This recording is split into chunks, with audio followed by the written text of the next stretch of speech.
Prime time at 9ಗೆ ಸ್ವಾಗತ. ನಾನು ವಿದ್ಯಶ್ರೀ. ಮೊದಲಿಗೆ ಹೆಡ್ಲೈನ್ಸ್. ರಾಜ್ಯದಲ್ಲಿ ಕಾಂಗ್ರೆಸ್ ಕೊಟ್ಟಿದ್ದ ಗ್ಯಾರಂಟಿಗಳು ರದ್ದಾಗುತ್ತಾ? ಕೆಲ ಗ್ಯಾರಂಟಿಗಳನ್ನ ಕೈ ಬಿಡುವಂತೆ ಕಾಂಗ್ರೆಸ್ ಶಾಸಕರಿಂದ ಸಿಎಂಗೆ ಒತ್ತಡ. ರಾಜ್ಯದ ಜನರಿಗೆ ನಮ್ಮ ಗ್ಯಾರಂಟಿಗಳು ಬೇಡ ಅನ್ಸತ್ತೆ ಅಂತ ಸಚಿವ ಚಲುವರಾಯಸ್ವಾಮಿ ಬೇಸರ.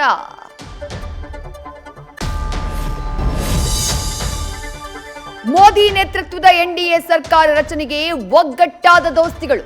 15 ಪಕ್ಷಗಳ ಸಂಸದರನ್ನ ಒಳಗೊಂಡಿರುವ ಎನ್ಡಿಎ ಮೈತ್ರಿಕೂಟದಿಂದ ಸರ್ಕಾರ, ಬಿಜೆಪಿ ಮತ್ತು ಮಿತ್ರ ಪಕ್ಷಗಳ ನಡುವೆ ಸಮನ್ವಯ ಸಾಧಿಸೋಕೆ ನಾಯಕರ ನೇಮಕ.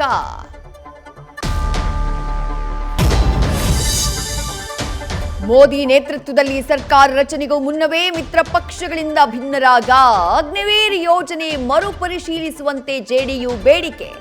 ಜಾತಿ ಜನಗಣತಿಗೂ ಬೇಡಿಕೆ ಇಟ್ಟಿರುವ ನಿತೀಶ್ ಕುಮಾರ್ ಆಪ್ತ ಕೆಸಿ ತ್ಯಾಗಿ.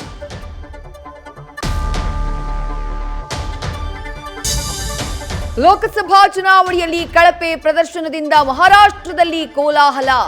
10 ರಿಂದ 12 ಶಾಸಕರು ಶರದ್ ಪವಾರ್ ಸಂಪರ್ಕದಲ್ಲಿದ್ದು ಪಕ್ಷ ತೊರೆಯುವ ಆತಂಕ. ಶಾಸಕರ ಜೊತೆ ಸಭೆ ನಡೆಸಿ ಪಕ್ಷ ಬಿಡದಂತೆ ಡಿಸಿಎಂ ಅಜಿತ್ ಪವಾರ್ ಮನವಿ.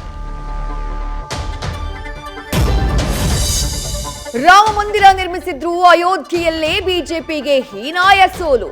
ರಾಮಪಥ ನಿರ್ಮಾಣಕ್ಕಾಗಿ ಜೀವನೋಪಾಯವನ್ನೇ ಕಸಿಯಲಾಯಿತಂತೆ.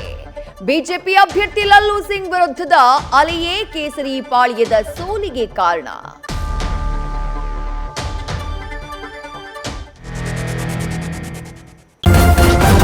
ನ್ಯೂಸ್ ಫಸ್ಟ್ ನಿರ್ಭೀತಿಯಿಂದ ನಿಮ್ಮ ಪರವಾಗಿ.